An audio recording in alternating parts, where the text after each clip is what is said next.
Bonjour, aujourd'hui je vous emmène faire le canyon du Liec dans les Pyrénées-Orientales. C'est un canyon hyper ludique dans un superbe environnement. Pour y aller, tapez sur Google Maps « Parking du canyon du Liec ».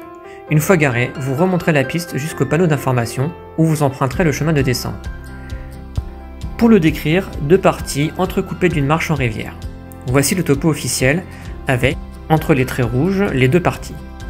Voici un autre topo dispo sur le net. 3 avertissements. Premièrement, victime de son succès, il l'est beaucoup parcouru. Patience donc au relais. Deuxièmement, attention, par fort débit, il peut vite devenir sportif. Et troisièmement, il envoie du lourd. N'hésitez pas à poser un bout de corde si vous n'êtes pas sûr. Sur cette photo où je suis à l'entrée du canyon, on peut percevoir l'échelle de niveau. Si l'eau passe par-dessus, la descente est fortement déconseillée. Allez, allons voir la première partie. Alors, on attaque la première partie par un premier saut où il faut bien viser ou un rappel de 6 mètres. Comme vous voyez, il faut faire un bon pas en avant pour aller chercher la profondeur. Si vous n'êtes pas sûr, vous posez le rappel, il n'y a pas de souci. Ensuite, on enchaîne avec un beau toboggan qui nous amène dans une vasque suspendue où on fera un rappel.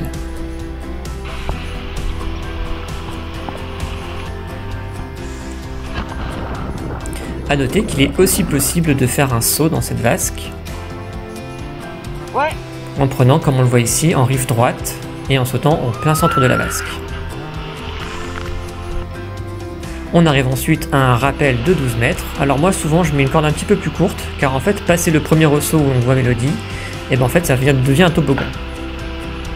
Donc je mets un petit brin de corde pour descendre et ensuite tout le monde se fait éjecter.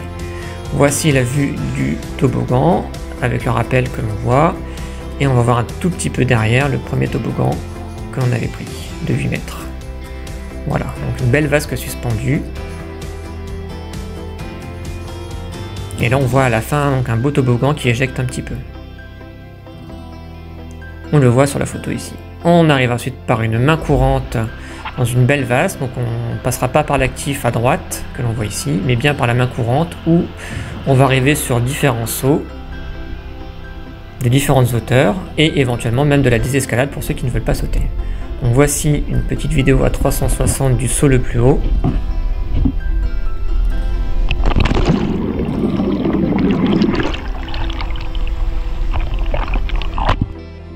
Et on attaque la deuxième partie par la machine à laver. C'est donc tout simplement une cascade qui drosse avec en plus la petite particularité de pouvoir casser les coudes, donc il faut bien ramener le bras à droite. On voit ici la partie sur des photos que j'ai glanées sur des Descent Canyon car malheureusement ma caméra ne fonctionnait pas les nombreuses fois où j'ai fait ce canyon. Une fois cette partie faite, on arrive sur un magnifique toboggan éjecteur. Donc qu'est-ce qu'un toboggan éjecteur? Et bien en fait c'est un toboggan qui va présenter une cassure et dans lequel donc en fait quand on le prend il faut soit rester très allongé, soit mettre un petit bout de corde. Donc là on va le voir sur la vidéo à 360, et bien moi je vais bien m'allonger pour ne pas me faire éjecter. Et on peut aussi noter qu'il est possible de glisser une tyrolienne, donc le premier avec le relais qui est en bout de vasque ici. C'est vraiment l'élément majeur de ce canyon. Là on voit la vue du bas de ce fameux toboggan, donc si on regarde le sac, lui il passe très bien, il suffit de bien se coller au toboggan. Et on va voir là, même si on regarde un tout petit peu ses pieds comme mon collègue, et ben en fait ça passe très bien.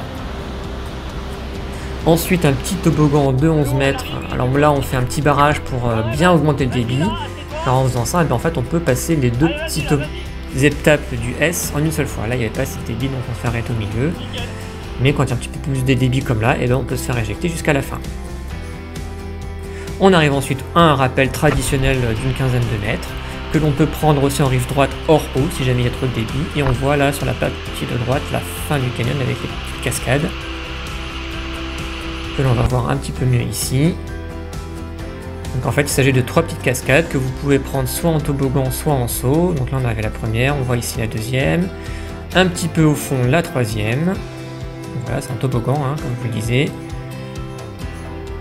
Et derrière la troisième petite cascade, eh ben, on va bientôt apercevoir voilà, le premier rappel qu'on a fait, qui lui est obligatoire.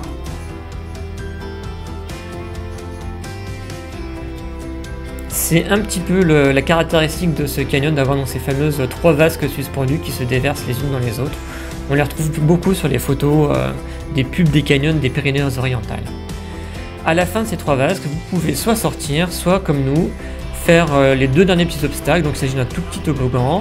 Alors je vous donne un petit tips, en fait, c'est que s'il n'y a pas de relais ou qu'il n'y a pas de mousse, il ne faut pas y aller sans corde. Donc là on va voir qu'il y a et un relais et de la mousse. Donc on pourrait tenter de prendre cet obstacle en toboggan, mais en fait il ne faut pas. Et vous allez le comprendre pourquoi. Donc on voit voilà le dernier obstacle, le premier petit toboggan et l'obstacle. Donc là on voit la vue du bas et on voit que la corde elle passe bien en dehors. Et que si on avait pris un toboggan, et ben là on voit Mélodie, et ben ce serait taper les fesses, donc il faut bien la prendre en rappel. Et c'est la fin du canyon, il suffit de remonter pendant 25 minutes dans un bon chemin bien raide, et vous voilà à la voiture. Bonne descente! Pour ne rien rater de mes aventures, abonne-toi à ma page et surtout active les notifications. Tu verras ainsi des vidéos de spéléo, plongée, ski, canyon et bien d'autres. À bientôt!